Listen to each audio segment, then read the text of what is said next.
On this episode of The AutoArchaeologist, I'm looking at a private, I'll call it a collection here in Missouri, full of lots of very cool cars, Chargers, Broncos, and quite a bit more. Follow along because I don't have a lot of time. I only got like half an hour before I got to leave.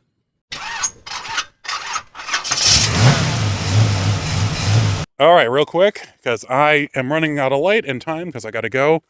The gentleman allowed me to check out his.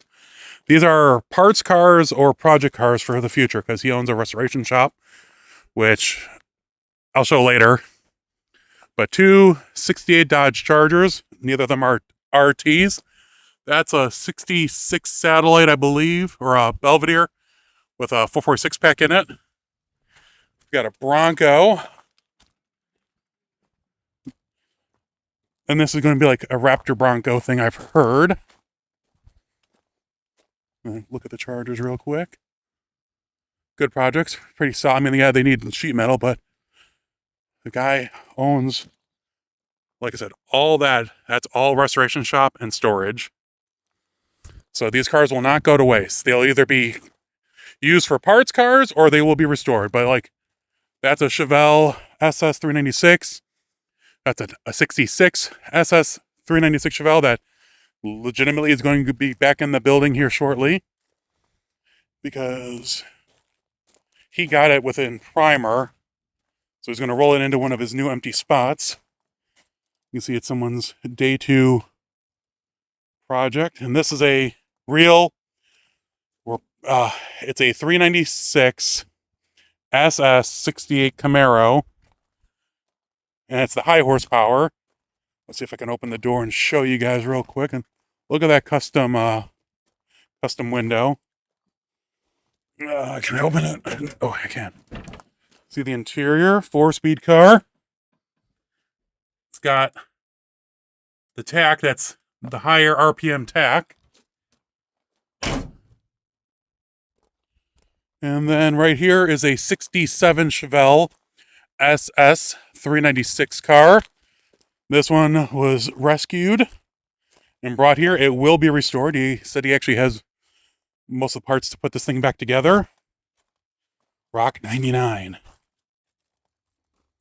So he's got the hood, and it actually isn't that bad. I mean, yes, the rear end was rear-ended, and there's rust in the back. Everything's available for this car. I even think it has the original engine. This right here is a 1970 Cuda, and it's not just any Cuda. This right here is a St. Louis Blues Cuda. You can see the white on the doors and in the door jams, and you can see the blue painted top right there. And it looks yellow, it's just because of the light, but you can see the blue interior. This is an actual one of, they only made a handful. This is a big block car too. It's one of only a handful of the big block St. Louis Blues Cudas, which is pretty neat. Unfortunately, this one is rough, but like I said, everything's available, and he wants to restore. He's going to make it into a resto mod, make it look, stock on the outside for the most part, and put like a Hellcat in there or something. I think I should explain what a St. Louis Blues Cuda is. In 1970, some local St. Louis dealerships came together and ordered 47 hardtop Grand Coupe Barracudas, and they're all ordered the same way. Blue painted tops, white body, blue interior. You could get it with a 318 or a 3D3. This was for the playoff run of the St. Louis Blues in 1970. So very rare car. I've seen a few of them, like this one here that was at Mo Party a few years ago. And there are a few known, but not that many. Then we got another 68 Dodge Charger. You can see the front end was cut off at some point before his ownership. And then we got this 1970 Dodge Charger SE. I don't know anything about this, but it's a blue car. Looks like it had a blue interior, automatic on the floor. As you can see. Oh, it had the nice steering wheel on it. It had the blue steering column and blue center cap. And he asked me not to open up the hoods. This right here is a 1970 Plymouth GTX that is going to either be restored or turned into a Superbird. Yeah, this is a 440 It's an automatic or manual. Let me see. Automatic on the column. GTX. This is one that will make a lot of people cry. 1969 Z11, I believe the code is. It's been a long day, but it's a real Camaro Indy Pace car convertible. You can see the remains of the stripe.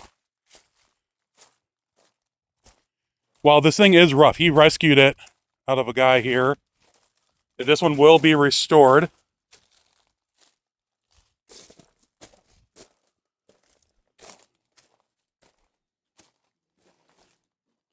I mean, it's really rough, but these cars always bring good money, and hopefully there's enough there to rebuild. I mean, this guy's an expert, builder, so hopefully the next time we see it, this thing will have been restored.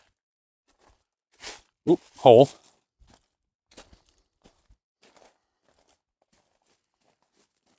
That is neat. This right here is a 70 Roadrunner. I believe he said it was a 3D3 automatic on the column car, but you can just barely make out the 3D3. The Roadrunner stripe on it. It looks like whoever did it did some really poor body work. But it's better than letting it rot away, I guess. Ooh, it was originally a bronze car. It's got GM buckets in it. That's pretty. And then this right here is a 70 Satellite 318 car that will be turned into a Superbird tribute. Then we got a 69 Chevy Malibu. And then here's a 71 Chevelle SS. I think he said it was a 402 car, but I could be wrong on that. He said, does this one have...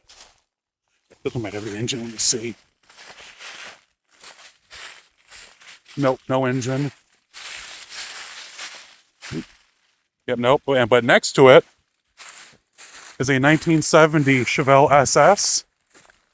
I believe this one was a 396 car. You can see the SS badging on the steering wheel.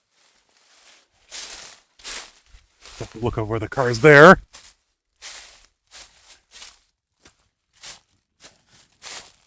This one he rescued, and it will be restored, he says. This is the one that hurt me. He bought, I guess, the suspension, all that for a project, and then the guy was going to scrap the body, and he rescued it. And this is the twin to my car. This is an 09 RT Classic. So he was kind enough.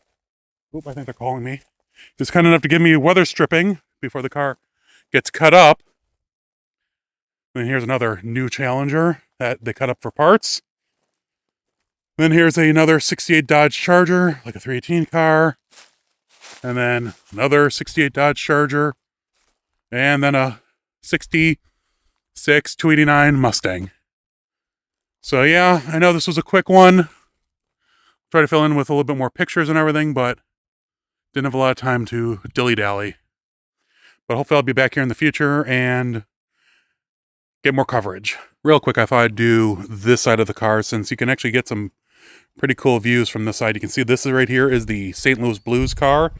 Originally it's a Grand Coupe, 3-3, and then here is the 67 SS 396 Chevelle. And I didn't know the grill was in it. So that's neat. Then over here is that 68 Charger that someone did some poor body work on. And then here's that 70 Charger SE with the Fast and the Furious grill. This one's rough, but restorable for the person with the right amount of experience. This whole adventure was the end result of my friend Jason, who took me on a random adventure to go meet his friend. We took his Dodge truck that you see here, and this is the owner's property they let us do these photos at. The cars there, I can't show the private collection right now, but he let me document the cars out back, which I was eternally grateful for. And if I had known that, I would have spent the entire day there. But we didn't get there until the afternoon. And as you can see in the pictures and video, that the sun was setting, so our time was extremely short, and I missed a good half of it. Hey, Automotive Adventures! I hope you enjoyed that little expedition to a newfound source of really cool cars. I mean, my friend Jason, who took me down there, it was completely mind-blowing what was there. There was stuff there that I legit, he said he had like 15 demons, like like the newer demons stashed away, and my friend Jason walked with him and saw them, and I could run through the junkyard while there. I will be back. I don't know when, but I will be. I know this is kind of a unique angle. I'm usually not, on the floor, or at least sitting on a milk crate. But I thought I'd show you I'm working on the green car right now. And here, take a look at what I discovered. So I'm working on the brakes. I thought everyone said that from last week's video that the brake lines might just be old and spongy, and that's why I'm not getting a lot of braking pressure. It only happens at the real tail end of the pedal travel. But I pulled it all apart, and unfortunately I discovered that the calipers are locked up. Where's you can see the actual brake pads were rusted in spots. Here, the guides, this is after cleaning. The guides had rusted in, it's not focusing. The guides had rusted in spots. So I'm gonna need new pins, new calipers, new brake pads. I got a whole other braking setup, but it uses the original calipers and such. So not going to touch the rotors for now. I am going to replace this with this, and of course the pads and all that. Finally, nice here in Chicago. It's in the 80s right now. And also I updated. I have a Holley Sniper EFI. I'll show you real quick right there. The Holley Sniper EFI hadn't been updated in 5 years since Keith Knoll at Knoll Automotive installed it, and it's been wonderful. I am not complaining in the least. Him and his crew did an amazing job, but I thought, might as well update it, so I did. And I mean, there's no performance changes. It's just, little things. And yeah. So, moving right along. People were asking if I'd be able to take this on Hot Rod Power Tour or anything like that, and I don't have the money to be able to finish this in that amount of time. The tires alone are from 1997. They look good, but they are not. And now that I need to do a full brake job, probably front and back, because I haven't even looked at the rear drums. We'll see. It's knocking down the list.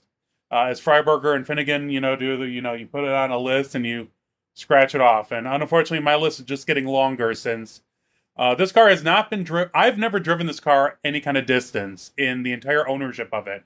I did a video 2 years ago, maybe a year ago, on the history of my car and everything. So, but just gotta keep on working on it. Yeah. Lots to go. I do have also, can you see? I got some other goodies. I got water pumps. I got a new alternator from PowerMaster. I did buy it, not sponsored. And my power steering fluid is leaking in this car. So I just bought a rebuild kit because they're really easy to rebuild. That will probably be this week. So I might have a really fun update next week. Yeah. More adventures, more fun. Let me know what you think in the comments below. I always appreciate reading them, and I do read every single one. Same thing with my socials. I put my socials down below. If you want to contact me, any of them, email, all that. I'm constantly checking it. Otherwise, yeah. New videos every Friday. Subscribe if you could, please. That helps me out. Otherwise, I will talk to you all soon. You guys stay safe.